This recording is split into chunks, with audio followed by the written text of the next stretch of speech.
আসসালামু আলাইকুম, কেমন আছো সবার? আশা করি সবাই অনেক বেশি ভালো আছো। তোমরা জানো যে 12ই ফেব্রুয়ারি 2026 কিন্তু আমাদের 13তম জাতীয় সংসদ নির্বাচন হয়েছিল। সো এই নির্বাচনের টাইমে কিন্তু তোমাদেরকে কিছু ট্রিকি ম্যাথ কোশ্চেন আমি তোমাদেরকে দিয়েছিলাম। সো ওই কোশ্চেন গুলো আজকে তোমাদেরকে সলভ করে দেখাবো। তাহলে চলো আমরা সলিউশন ক্লাসটা শুরু করি। সো আমাদের এটা প্রথম প্রশ্ন, 12ই ফেব্রুয়ারি ফার্স্ট। সো তোমাদের প্রত্যেকটা কোশ্চেন আমি ফার্স্টে পড়বো, পরে সলভ দিব। বাট সলভ দেওয়ার আগে তোমরা কিন্তু ভিডিওটা পজ করে নিজে একটু চিন্তা করবা। যারা এখন এই কোশ্চেন গুলো দেখোনি তারা নিজেরা একটু চিন্তা করবা সলভ করতে পারো কিনা। যদি পারো আমার সাথে জাস্ট অ্যান্সারটা মিলাবা, আর না পারলে তখন তুমি সলভটা দেখবা, ঠিক আছে? তাহলে প্রশ্নটা পড়ি চলো। 12ই ফেব্রুয়ারি একটি বিশেষ শহরে নির্বাচন হচ্ছে। এটা অ্যাকচুয়ালি বাংলাদেশকে মিন করে লেখা হয়েছে, বাট এখানে আমি সবার জন্য আর কি বিশেষ শহর হিসেবে দিয়ে দিছি, ঠিক আছে? শহরে ভোটার সংখ্যা একটি রহস্যময় সংখ্যা এন। নির্বাচনের নিয়মগুলো নিচে দেওয়া হলো। কি বলছে? 1 নম্বরে, নির্বাচনের দিন মোট ভোটারের ঠিক 12% ভোট দিতে আসতে পারেনি। এখানে জিনিসটা ভালো করে লক্ষ্য করবে, এখানে প্রত্যেকটা ওয়ার্ড কিন্তু আমাদের কিওয়ার্ড হিসেবে কাজ করবে। তুমি যদি জাস্ট খেলাফেলা ভাবে জাস্ট প্রশ্নটা পড়ো, সহজে কিন্তু সলভ করতে পারবে না, বা সলভ করলে তোমার অ্যান্সারটা ভুল আসবে। প্রত্যেকটা ওয়ার্ড ভালো করে পড়বা। এখানে বলছে মোট ভোটারের ঠিক 12% ভোট দিতে আসতে পারেনি। 2 নম্বরে কি বলছে? যারা ভোট দিয়েছে তাদের মধ্যে প্রার্থী ক পেয়েছে মোট ভোটারের ঠিক 1/3 অংশ ভোট। প্রার্থী খ পেয়েছেন প্রদত্ত ভোটের, এখানে কিন্তু বলছে প্রদত্ত ভোটের। তুমি যদি তাড়াহুড়া করতে চাও তোমার কিন্তু অ্যান্সার ভুল আসবে। তুমি মোট ভোট আর প্রদত্ত ভোট কিন্তু একসাথে করে ফেলবা না, দুটার মধ্যে কিন্তু ডিফারেন্স আছে, আমরা সলভের সময় দেখবো। সেখানে বলছে প্রদত্ত ভোটের ঠিক 1/2 অংশ, এটা খ পাইছে। বলছে বাকি থাকা 72টি ভোটকে অবৈধ ঘোষণা করা হয়েছে। তো তুমি এভাবে চিন্তা করতে পারো যে এই যে 72টা ভোট এটা ক্যান্সেল করে দেওয়া হয়েছে। অনেক সময় হয় না যে মার্কা ধরো যে দুইটা আছে, তার মাঝখানে সিল মেরে দিছে। এখন এটা বাম পাশের মার্কাকে দিছে নাকি ডান পাশের মার্কাকে ভোট দিছে বোঝা যাচ্ছে না, সো ওগুলো বাতিল করে দিছে। সো এরকম বাতিলকৃত বা মনে করো অবৈধ এরকম ভোট আছে মোট কতগুলো? তো 72টা। কতগুলো ভোট? 72টা। বলছে ক নাম্বার প্রশ্নে শহরে মোট নিবন্ধিত ভোটার সংখ্যা বা এন এর মানটা কত? ওই যে বললো রহস্যময় সংখ্যা এন, ওই এন এর মানটা আমাদের ক নাম্বারে বের করতে হবে। আর খ নাম্বারে বলছে কি নির্বাচনে কি কেউ জয়ী হয়েছে, এটা তোমাকে প্রশ্ন করছে। আর ব্র্যাকেটে কি বলছে? মনে রাখো জয়ের জন্য প্রদত্ত ভোটের অর্ধেকের বেশি ভোট পেতে হবে। সো এই জিনিসগুলো আসলে আমাদের মেনটেন করে কোশ্চেনটা সলভ করতে হবে, যে ইনফরমেশন গুলো দেওয়া আছে। এখন তোমরা সুন্দর করে ভিডিওটা পজ করবা, করে সলভটা চিন্তা করবা, আর অ্যান্সারটা জাস্ট মিলাই দিবা। তাহলে আমি অ্যান্সারে চলে যাচ্ছি, ঠিক আছে? ওকে, সো প্রথমে আমাদের যে জিনিসগুলো মনে রাখতে হবে, আসলে এখানে তো অনেক মানে পুরো স্লাইডটাই আসলে ভরে গেছে কোশ্চেন দিয়ে, আমি পরের স্লাইডে সলভটা করব। যে জিনিসটা মনে রাখতে হবে যে আমাদের এখানে মোট যে ভোটার সংখ্যা, আচ্ছা এখানে যে বলছে না এন, মানে নিবন্ধিত ভোটার সংখ্যা, মানে টোটাল ভোটার সংখ্যা কত? এন। সো এটা এন, এটা মনে থাকবে, সমস্যা নাই।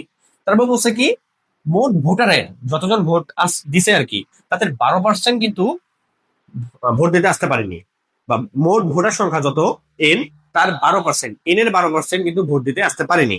এইটুকু আপাতত মনে রাখো যে মোট ভোটার, মোট ভোটার হলো এন। তাহলে ভোট দিয়েছে, কতজন ভোট দিয়েছে?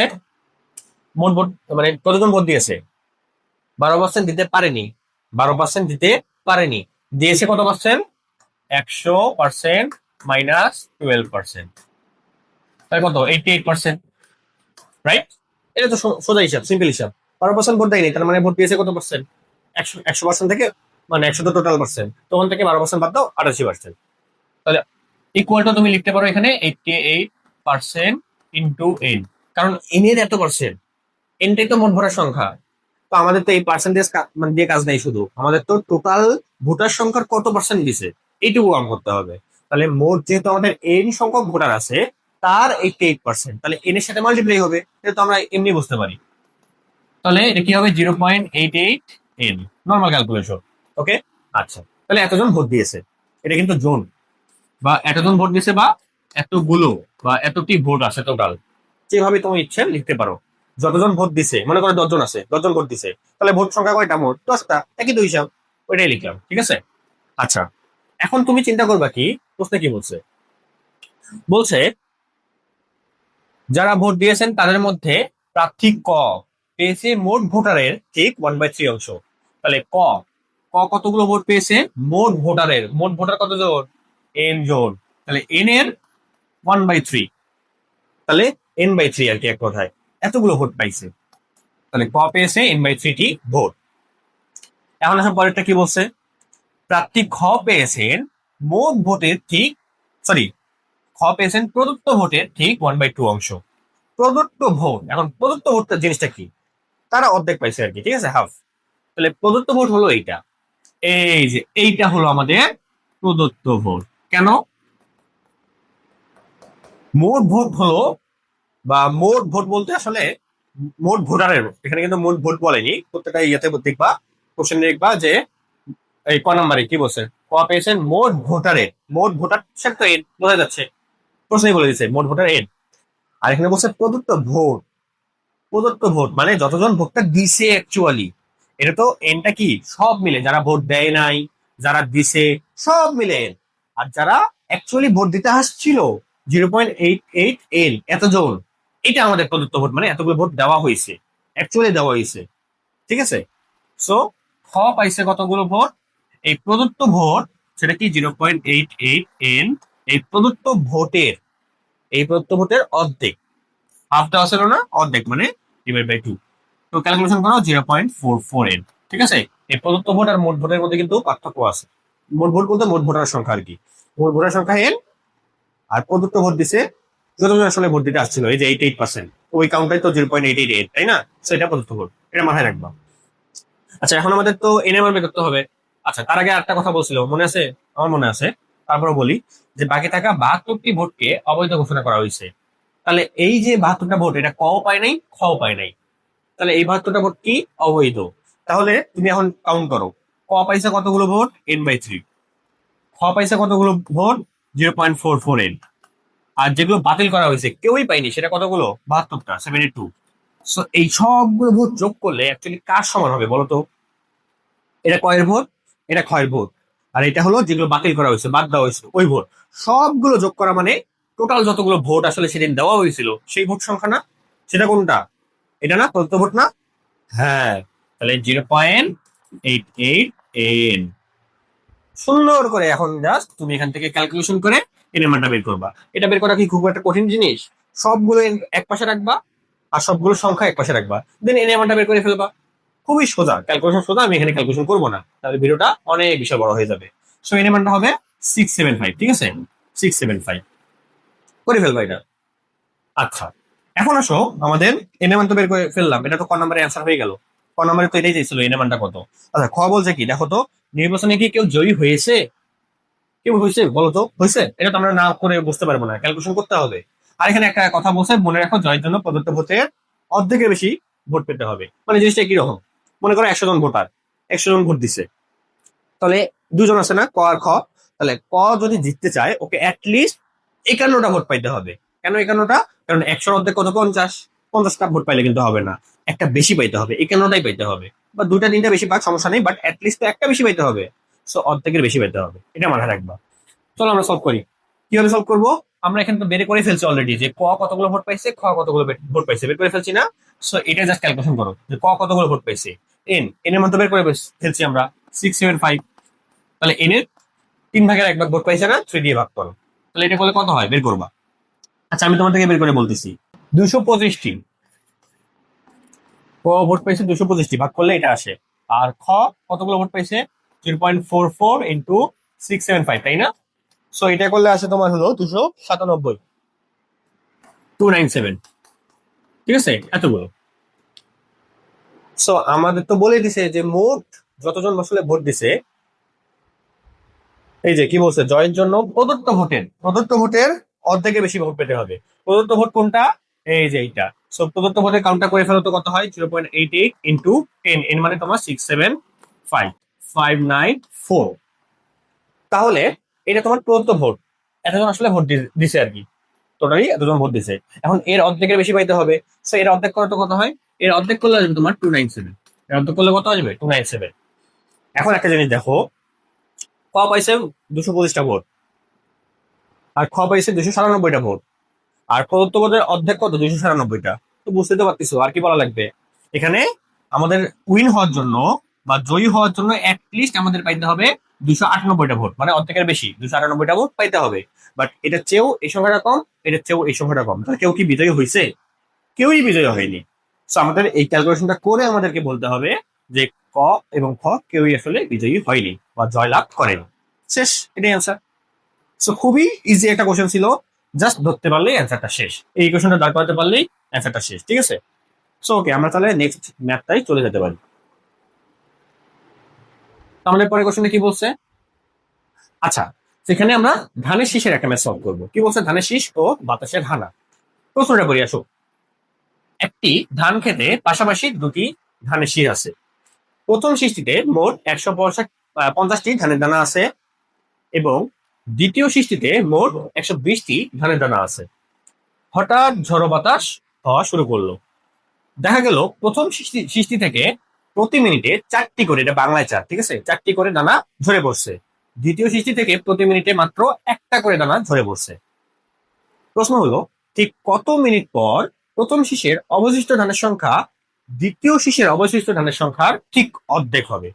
খুবই খুবই একটা simple question, easy question, just চিন্তা করে সলভ করতে হবে, খুবই ইজি। তুমি ভিডিওটা পজ করে চিন্তা করো, তুমি সলভ করতে পারবা। আর না পারলে আমি তো আছি, আমি তো সলভ দিবই। চলো সলভ করি।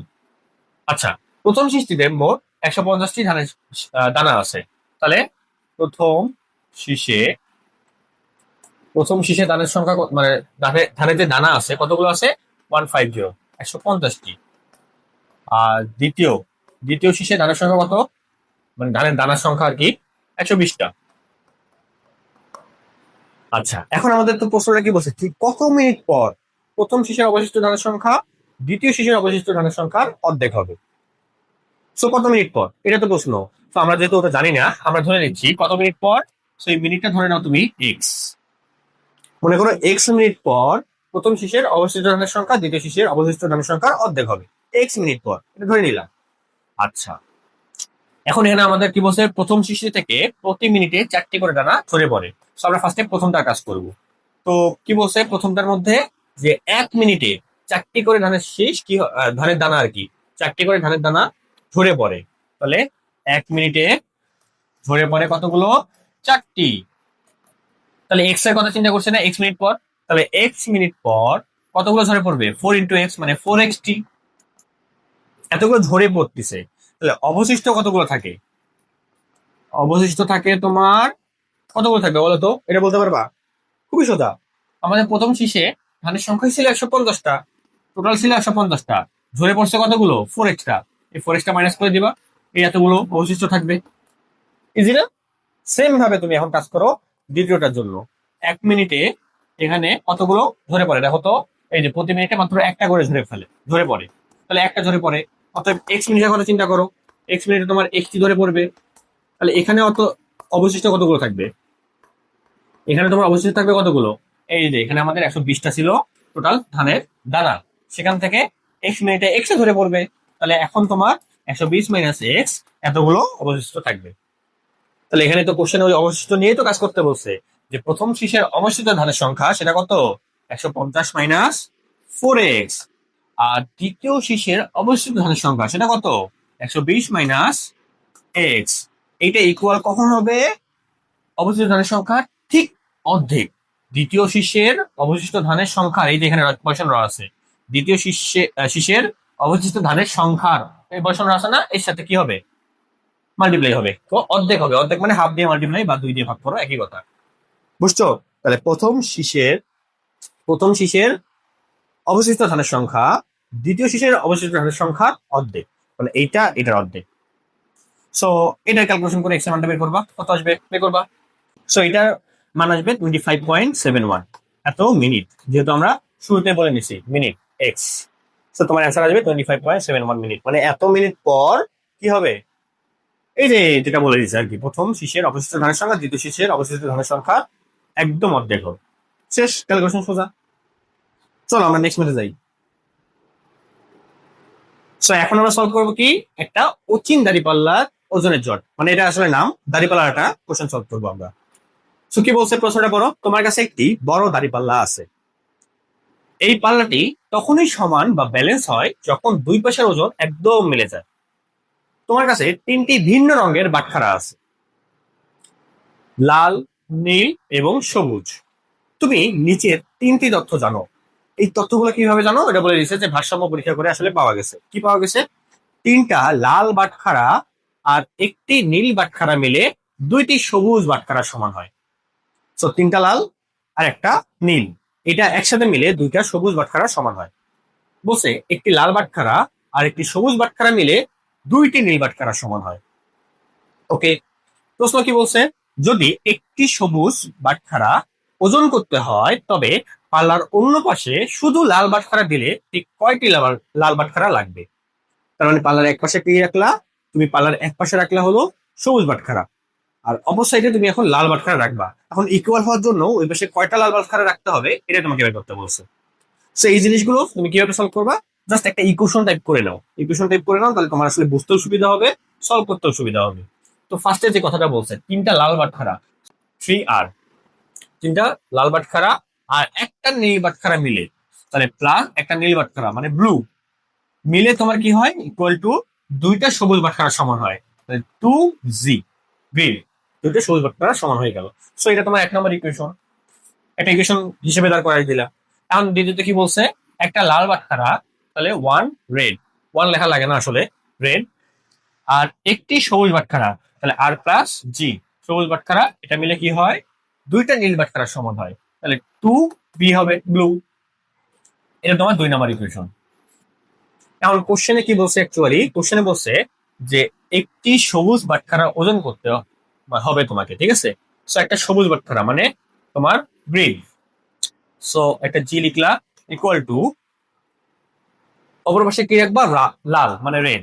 এখন এখানে কতগুলো এন সংখ্যক মনে করো রেড রাখছো, এখানে এন সংখ্যক রেড তুমি রাখছো, এন এর মান 1 2 3 4 5 6 যা ইচ্ছা হতে পারে, ঠিক আছে।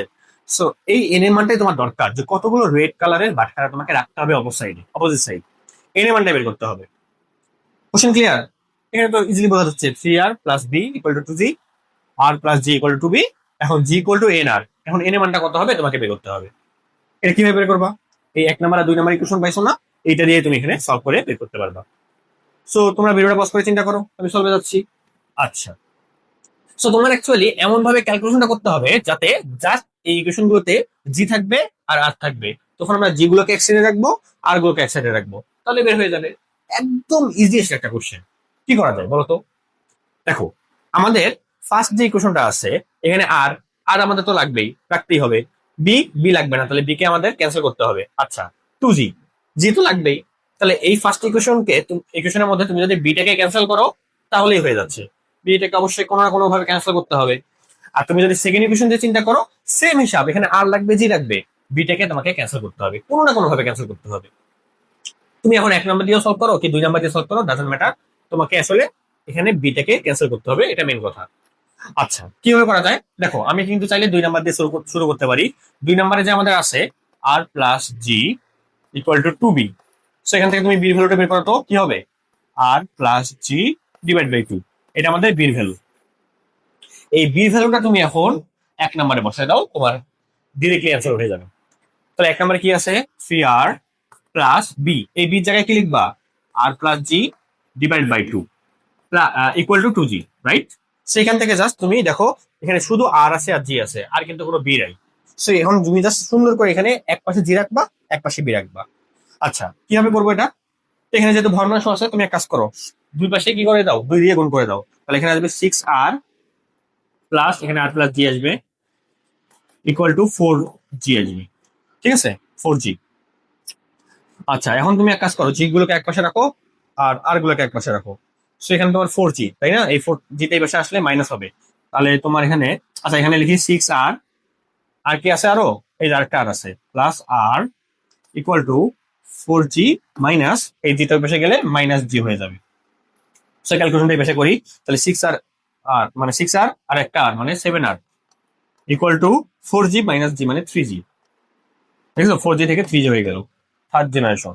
আচ্ছা, আমার এখানে দরকার কি, আমার এখানে কি বলছে, একটি সবুজ বাটখারা ওজন করতে হবে, তাহলে একটা সবুজ রাখতে হবে, তাহলে তুমি এখানে লেখো 3G equal to 7R। So এখানে জি ইকুয়াল টু একটা গ্রিন রাখতে হবে, এখানে এই সাইডে একটাই গ্রিন রাখতে হবে। ওকে, যদি এখানে দুটার কথা বলতো দুইটা গ্রিন রাখতে হবে, তখন এখানে আমি 2G রাখতাম। যদি এখানে তিনটার কথা বলতো তখন এখানে আমি 3G যেটা আছে সেটাই রাখতাম, ঠিক আছে।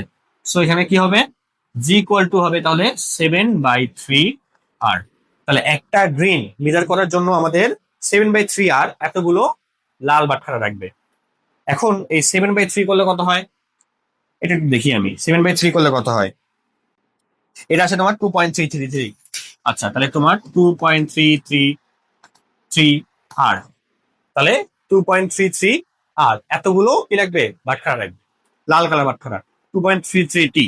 এখন জীবনে কখনো শুনছিলা যে 2.33 টি বা 7/3 টি এতগুলো জিনিস হয়? ভগ্নাংশ বিশিষ্ট কোনো জিনিস হতে পারে আদৌ? হতে পারে না। সো এই কারণে তোমাকে লিখতে হবে মিনিমাম তোমার লাগবে হলো 3টা বাটখারা। এটা পূর্ণ সংখ্যায় তোমাকে লিখতে হবে, কারণ কোনো কিছু যদি তুমি বের করো যে কতগুলো, এটা কখনো ভগ্নাংশ হয় না। তোমাকে একটা ইন্টিজার নাম্বার লিখতে হবে, পূর্ণ সংখ্যা লিখতে হবে। সো যেহেতু তুমি দুইটা লিখতে পারবো না, কারণ দুটা লিখলে তখন 0.33 কিন্তু বাদ হয়ে যাচ্ছে। সেই কারণে এক্স্যাক্টলি তোমাকে লিখতে হবে এই যে সামান্যটা, এটার পরেরটা মানে 3। অ্যাটলিস্ট তোমাকে 3টা রেড কালার রাখলে তখন তুমি সেটা কি করতে পারবা, একটা জি বা গ্রিন কালার বাটখারা সমান বলতে পারো। সো এটার জন্য অ্যান্সার কি হবে, 3। ওকে, আচ্ছা, চলো পরের প্রশ্ন। সো আমরা এখন একটা শাপলা আমলের ম্যাথ সলভ করব। তো এখানে কি বলছে, বিলে শাপলার লুকোচুরি। চলো লুকোচুরি আমরা দেখি কি লুকোচুরি করছে। একটা শান্ত বিলের মাঝখানে একটি শাপলার কলি ফুটে আছে। কলিটি পানির তল থেকে ঠিক 2 ইঞ্চি উপরে মাথা উঁচু করে দাঁড়িয়েছিল। আচ্ছা, একটু ইমাজিন করে লিখি আসো।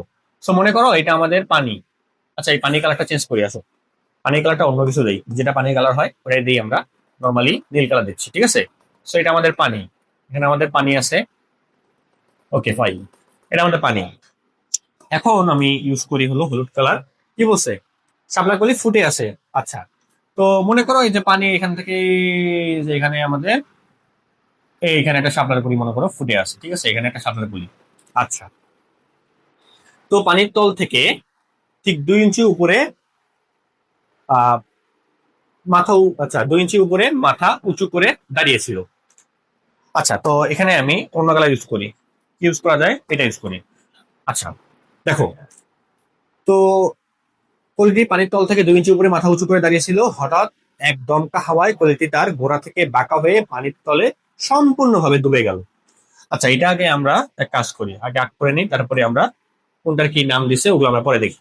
দেখো, এই যে শাপলা কলি দাঁড়ায় আছে। এখন কি বলছে, একটা দমকা হাওয়া কলিটি তার গোড়া থেকে বাঁকা হয়ে, গোড়া থেকে বাঁকা হয়ে একটু বাঁকা হয়ে গেছে, একটু বাঁকা হয়ে মনে করো এরকম হয়েছে, এইরকম হয়েছে, ঠিক আছে, এরকম হয়ে গেছে মনে করো, সে একটু বাঁকা হয়ে গেছে। তো এবার কি বলছে, বাঁকা হয়ে পানির তলে সম্পূর্ণভাবে ডুবে গেল। এখন এটা কি হয়ে গেছে, পুরা এই জায়গায় চলে আসছে, ডুবে গেছে একদম, মানে পুরো ডুবে গেছে। ওকে, আচ্ছা, দেখা গেল যে জায়গা থেকে সে সোজা হয়ে দাঁড়িয়েছিল, তার থেকে ঠিক 10 ইঞ্চি দূরে পানির নিচে চলে গেছে। তাহলে এখানে সোজা হয়ে দাঁড়িয়েছিল, এখানে, এখান থেকে 10 ইঞ্চি দূরে, এখান থেকে 10 ইঞ্চি দূরে পানির নিচে চলে গেছে। তাহলে এই যে এইটুকু যে লাইনটা আছে না, এটা আমাদের 10 ইঞ্চি, ঠিক আছে, 10 ইঞ্চি, এইটুকু 10 ইঞ্চি। এখন আর কি বলছে, ওই বিলে পানি ঠিক কতটুকু গভীর ছিল, ওই বিলের পানি ঠিক কতটুকু গভীর। তো মনে করো গভীরতা, এই যে এখান থেকে আমাদের এই পর্যন্ত এটা গভীরতা, এইটুকু মনে করো এইচ, এইটুকু আমরা ধরলাম হাইট এইচ। আর ওই যে পানির তল থেকে, এই যে পানির তল, এখান থেকে 2 ইঞ্চি উপরে কি ছিল, ওই যে বলেছে না, ঠিক 2 ইঞ্চি উপরে মাথা উঁচু করে দাঁড়িয়েছিল। সো এইটুকু মনে করো তোমার 2 ইঞ্চি। তাহলে এইটুকু পানির যে গভীরতা এইচ, এইটুকু তোমার 2 ইঞ্চি। আর যেখানে দাঁড়াইছিল সেখান থেকে একটু সাইডে, সেখান থেকে একটু সাইডে, একটুটা কত, 10 ইঞ্চি, 10 ইঞ্চি সাইডে সে ডুবে গেছে। তাহলে এইটুকু 10। তার মানে বলতে পারো এখান থেকে এই যে এটা যদি তুমি একটু যোগ করে দাও, যোগ করলে অ্যাকচুয়ালি তোমার একটা আয়তক্ষেত্র হয়ে যাবে, ঠিক আছে। সো এইটুকু এইচ, এইটুকু 2, এইটুকু 10, এইটুকু 10 মানে এটাও 10, একই না? আয়তক্ষেত্র মানে কি, অপোজিট সাইড গুলো সেম, 10। তাহলে এই যে তোমার অতিভুজ, এই অতিভুজটা কি হচ্ছে, টোটাল তোমার যতটুকু এই শাপলা কলি, যে একদম নিচ থেকে, পানির তল থেকে একদম নিচ, মানে পানির তল বলতে কি একদম নিচ, এই জায়গা থেকে একদম উপর পর্যন্ত, পানির তল থেকে একদম উপর পর্যন্ত এই পুরোটা দৈর্ঘ্যটা, সেটা কত হবে, H+2, তাই না? কারণ এইটুকু অংশ, পানির যে উপরি অংশ, এটা মেনলি তল না দিয়ে এটা আসলে উপরি অংশ দিলে ভালো হয়তো, ঠিক আছে। পানির তল বলতে ঠিক 2 ইঞ্চি উপরে, মানে এটা আসলে এখান থেকেই মিটার করা বোঝাচ্ছে। মানে কোশ্চেন আসলে এখানে পানির উপরি অংশ দেওয়া উচিত ছিল, বা উপরি তল এরকম বলা উচিত ছিল। তো এটা মেইনলি মিন করতেছে এটাই, এই যে 2 ইঞ্চি উপরে মানে কি, এখানে এটাই মিন করতেছে 2 ইঞ্চি। তাহলে এটা তোমার 2 ইঞ্চি, আর পানির গভীরতা এইচ, তাহলে টোটালি দৈর্ঘ্যটা কত হচ্ছে এই শাপলাগুলির, টোটাল দৈর্ঘ্যটা হচ্ছে তোমার h+2। তাহলে এইটা হবে তোমার এখানে h+2, কারণ ওইটা তোমার পানির দৈর্ঘ্যের সমান হচ্ছে, সরি ওই শাপলা কোলের দৈর্ঘ্যের সমান হচ্ছে অতিবুঝটা। বুঝছো? মানে এটা এরকম ছিল, জাস্ট একটু বাঁকা হয়েছে, তারপর টুক করে পড়ে গেছে, পড়ে যায় কি হয়েছে, মানে তলিয়ে গেছে, পানির নিচে তলিয়ে গেছে। সো এটাই মিন করতেছে। তাহলে এখানে কি হচ্ছে, একটা 90 ডিগ্রি অ্যাঙ্গেল সমকোণী ত্রিভুজ তৈরি হচ্ছে। তুমি এটা কাউন্ট করো বা এখানে তোমার 90 ডিগ্রি কাউন্ট করো, একই কথা, কোনো সমস্যা নেই। সো আমরা এটা দেখতেই বেশি স্বাচ্ছন্দ্য বোধ করি।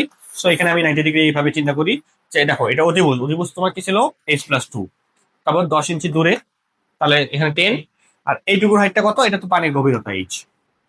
বুঝছো ব্যাপারটা, জিনিসটা বুঝছো?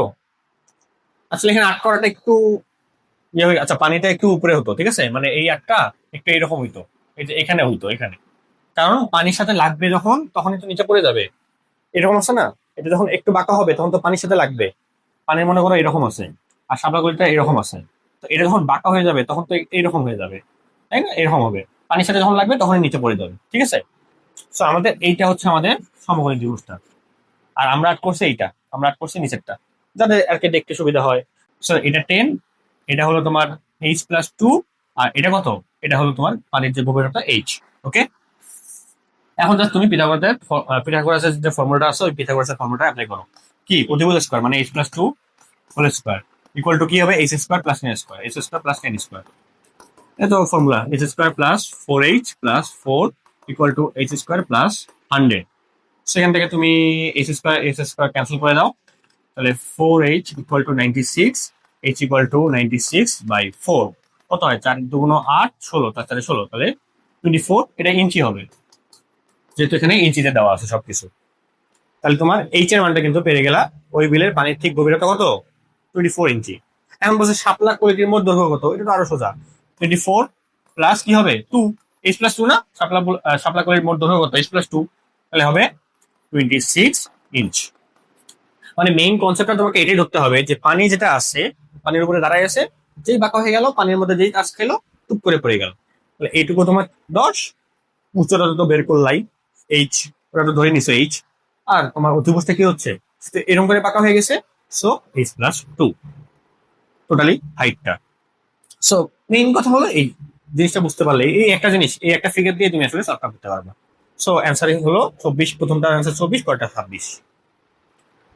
সো এটাই হলো আমাদের ম্যাথ, এখন আমাদের লাস্ট ম্যাথ। সো এখন আমরা হাত পাখার একটা ম্যাথ সলভ করবো। লাস্ট কোশ্চেন এটা আমাদের, কি বলছে, হাত পাখার দ্বন্দ্ব ও দমের হিসাব। তো কোশ্চেন কি বলছে, একটা বিশেষ কারুকার্য করা তাল পাখার, সরি তাল পাতার, একটা বিশেষ কারুকার্য করা তাল পাতার হাত পাখার দানার একদম নিচের প্রান্ত থেকে উপরের প্রান্ত পর্যন্ত দৈর্ঘ্য হলো 24, এটা 24 আর কি, ঠিক আছে, 24 সেন্টিমিটার।